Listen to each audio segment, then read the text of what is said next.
Hi, I'm Mike Kelly from Project Healing Waters Omaha program, and this is session 4 of the beginner fly tying series, and we'll be covering the Montana Nymph. This is very similar to the first few flies in the series. Again, it's tied on a 3x long nymph hook. And the largest that you'll probably tie these is about a size 6. I'm going to do it in a size 6 to make it look better on the camera. The thread I'll be using is black. The tail on this one is black saddle hackle. And then the abdomen is black chenille. And the thorax is yellow chenille with black hackle palmered through it. So this is the Montana Nymph. And there's actually not really a mistake, but there is a little bit of a problem with this fly. And I'll show you what it looks like now, and then hopefully when we tie the next one, we can avoid it. And if you look at the head, you look at the head of the fly around the eye, I've crowded the eye of the hook quite a bit with the tying thread. And the reason for that, it's a pretty common thing, is that there's a lot of things tied in toward the front of the hook. You've got the black chenille that comes over the back. You've got the yellow chenille, you've got the feather, are all tied off there underneath that head. So it's pretty easy to crowd the eye, but we'll try to avoid that when we go through the fly. Now, before we start with the fly, I wanted to cover some aquatic insects. And this is the first fly that we're using, that we're doing, that's actually represents a nymph. The other ones were a little bit more suggestive. So the pictures that you're seeing right now, in the upper left is an adult mayfly. The adult is usually called a dun, and the wings are upward like a sailboat. It has 2 or 3 tails hanging off the back of the insect that can be spread out to help hold the fly up in the surface tension, along with the legs.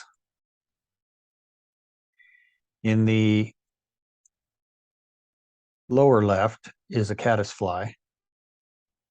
The wings on a caddisfly are folded back more tent-like over the body, and they usually have long antennae hanging off the front.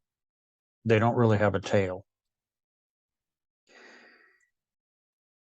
In the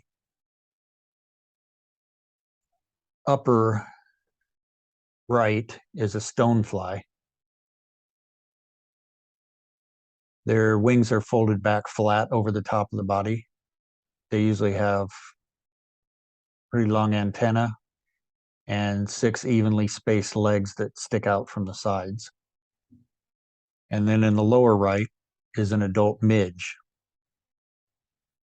And you can see it looks very similar to a mosquito. They don't really have a tail. They're often much smaller in size than any of these other aquatic insects, but these are the 4 most commonly eaten aquatic insects for trout.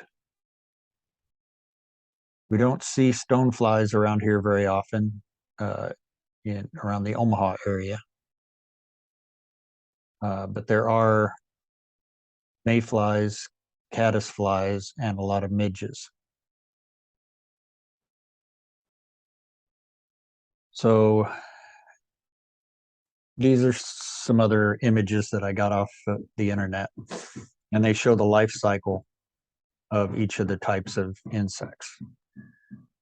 So for mayflies, they start off as a nymph, and they usually have short tails that hang off the back of the insect. Then from the nymph stage, they crawl around on the bottom, hugging up against rocks or under rocks. And then once they start to mature, they start to emerge from their nymph. They call it a shuck, the nymph skin. They start to emerge. And this is when the insect is the most vulnerable. So this is probably the stage in the life cycle where they're eaten most often. So in the emerger stage, you've got the nymph shuck hanging off the back of the insect. The legs are trying to break loose from it, and there's some wings that are not really formed very well. And they'll usually do this on the surface or around some weeds or other cover close to the surface. And then they emerge as a adult mayfly or a dun stage. And then in that adult stage, they fly around. They're not very vulnerable at that stage because once they form into an adult, they can fly away from the surface very easily, and they usually fly around in clouds as they're hatching. And they move off, mate, and then they fall back to the surface as a spinner. And in the spinner stage, this is another very vulnerable stage. The wings are damaged, and they stick straight out to the sides. And then for caddis, they have a little different life cycle.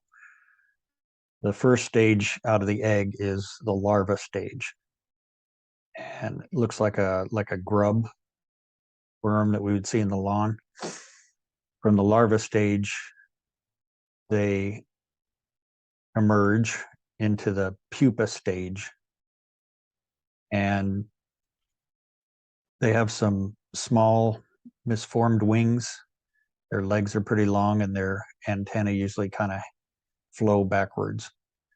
Nice plump body. This is a good stage to use in flies because again, it's a more vulnerable stage where the larva is usually hidden under rocks.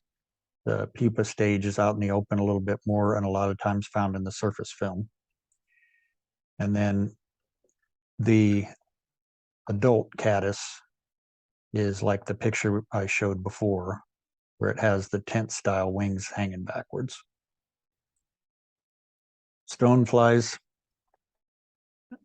are born as nymphs, and they live underwater along the bottom for quite a while before they emerge into an adult. And the adult stonefly doesn't really sit gracefully on the water like a mayfly will. They're a lot bigger of a bug, and so a lot of times a adult stonefly imitation has wings that are exaggerated, maybe with deer hair or other materials that make it look like the insect is fluttering, because that's the only time they'll be on the surface. They'll be making quite a commotion, and they'll be fluttering. A midge, in this picture, it says nymph, but that's actually a larva stage as well. A midge larva moves into a midge emerger, very similar to the caddis pupa, and then an adult midge. And in the emerger or the pupal stage is when they're the most vulnerable as well.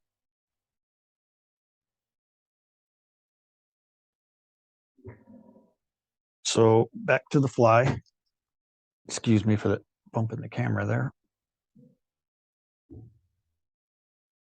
I'm going to use a size 8, actually, 3X long hook.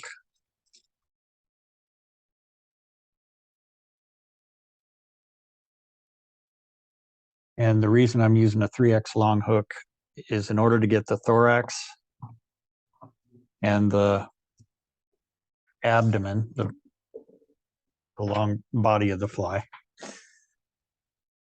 I'm going to need a little bit longer of a hook shank. Now the tail and the palmered hackle, for that I'm going to be using this. It's a more inexpensive, they call it an India neck. It's actually rooster hackle, but it's of a lower quality. You'll see that the feathers are wider. They're not as pointed as a more expensive rooster cape. But we're not really concerned with flotation. All we need this for actually is for the tail. And on tails, you want to use these larger feathers that are out toward the sides and toward the bottom of the pelt.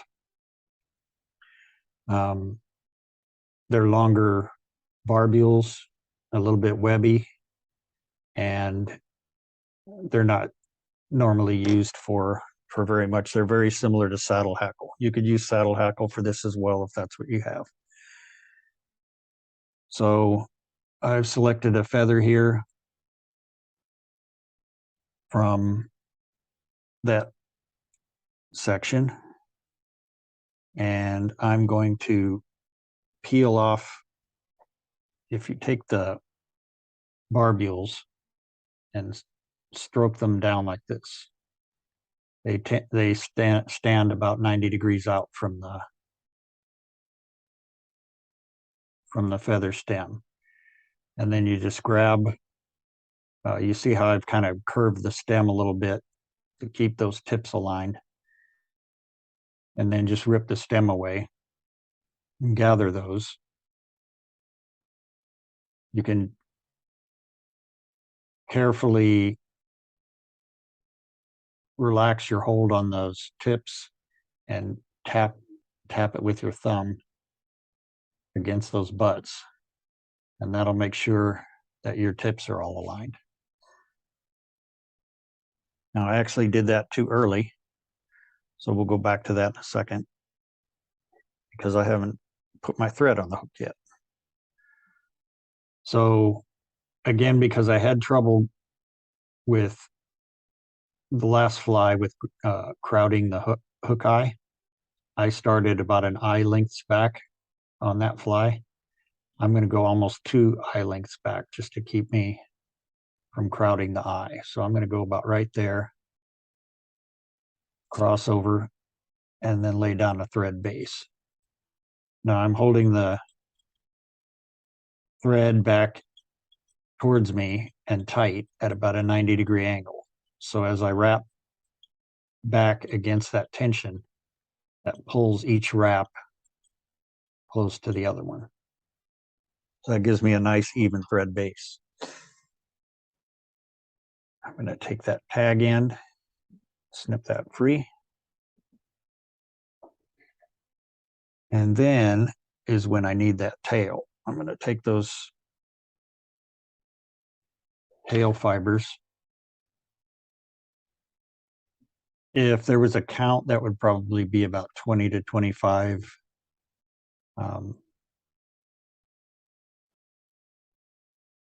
hackle barbules there to make that tail. And I'm just tying those down at the bend of the hook. And then I'm going to come back over the butts. Now, because this has a heavy chenille body, we don't have to worry about keeping the thread wraps very smooth. But now we're going to go back and we're going to grab some black chenille, expose the core, And then I'm going to come a little bit back here towards the tail and tie in that core.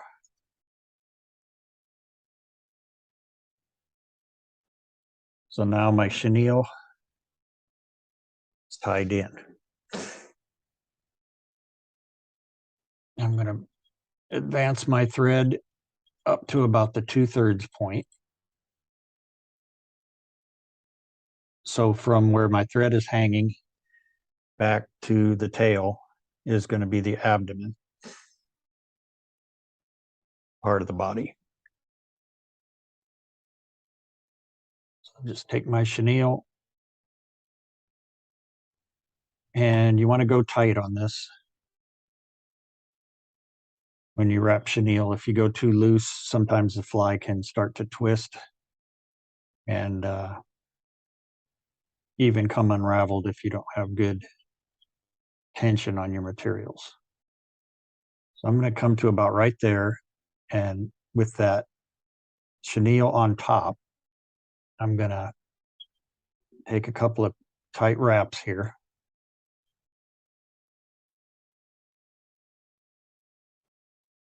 Then I'm going to make a little bit of a loop here.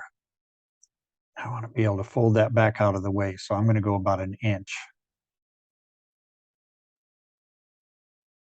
And I'll tie that down so I've got this loop hanging off the front of chenille.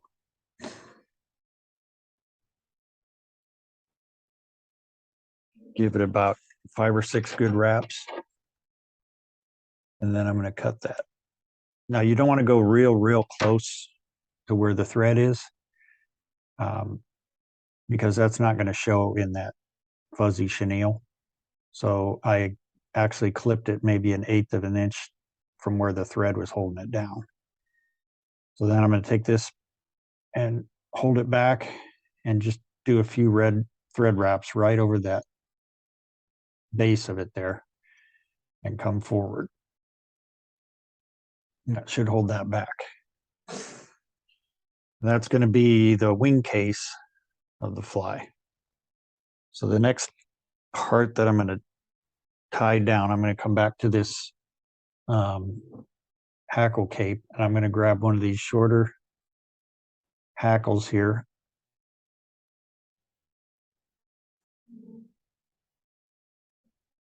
And I'm going to take all this webby stuff from the bottom here, and I'm just going to pull that away to where the stem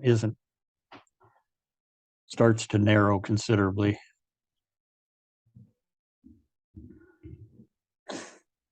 And then I'm just going to tie that in right here with the shiny side facing me. And that can be kind of toward the back of the hook there a little bit. I'll just come forward. And then I'll cut off that remainder of the stem. Now, for the thorax, which is the front half of the body, first thing I'm going to do is take my thread.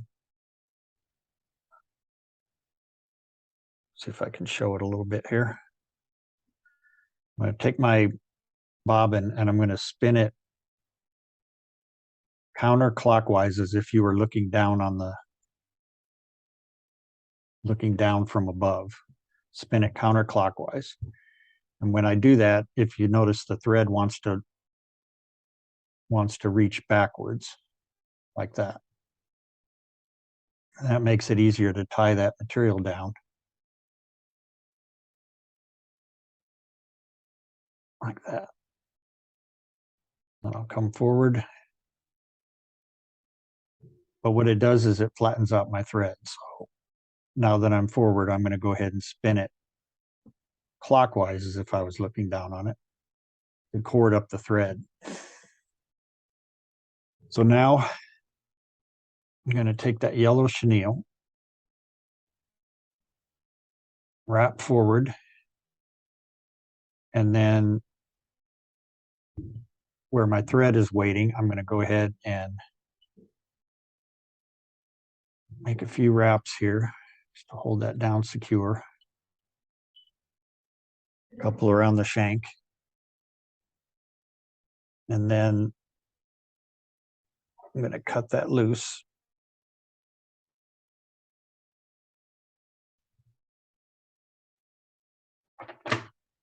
And then just brush that with my finger a little bit. That'll take some of that excess fuzz away where I cut it, so I don't end up with some bulk there. Now, I'm going to grab a hackle pliers and grab the tip of that feather. It's going to be hard to hold. It's a little bit shorter of a feather. And again, using that palmering technique, I'm just going to wrap this forward in spaced wraps. Give me those legs. And then take a couple wraps around that.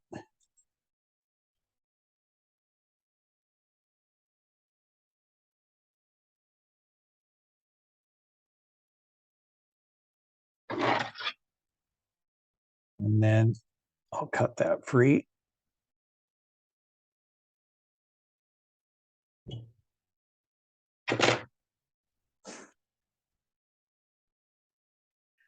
Now I want to take those, you can see I have some hackles sticking forward. I don't want those to be sticking out when my fly is finished. So I'm going to stroke them back like this. And then take a few wraps right back toward that yellow to keep everything back. Now, I'm just going to kind of stroke these down.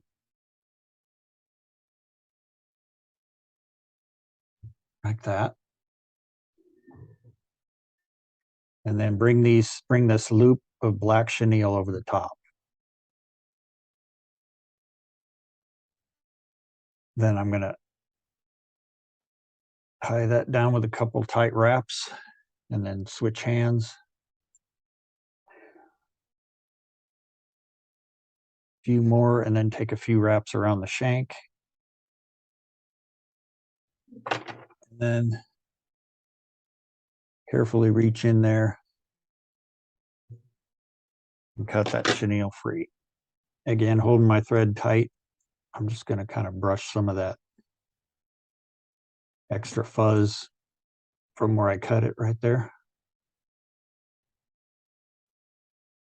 And then again, holding those hackles back. Looks like I've got a lot better of a head here. Just going to take a few wraps just to build that up.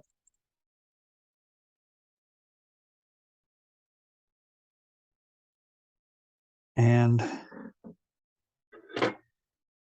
use my whip finish tool, starting at the back of the fly, of the head, wrapping forward.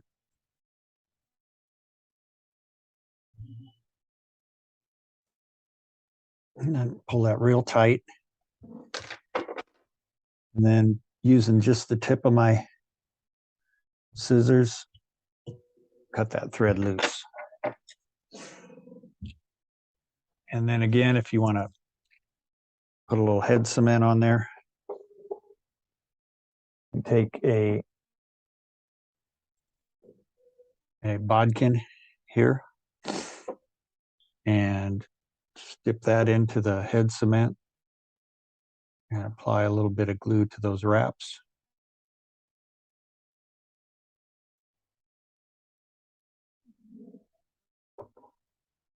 Another thing you can do, what I use for head cement a lot of times is Sally Hansen Hard as Nails. That's pretty commonly used as a head cement. And if you take the brush applicator that it comes with and snip some of the bristles, it gives you a lot finer of a brush to use. And you can just brush the head cement. And then just to make sure I didn't get any head cement in the eye, I'm going to take an old hackle stem, a hackle point here, and just pull it through. And there's a finished fly.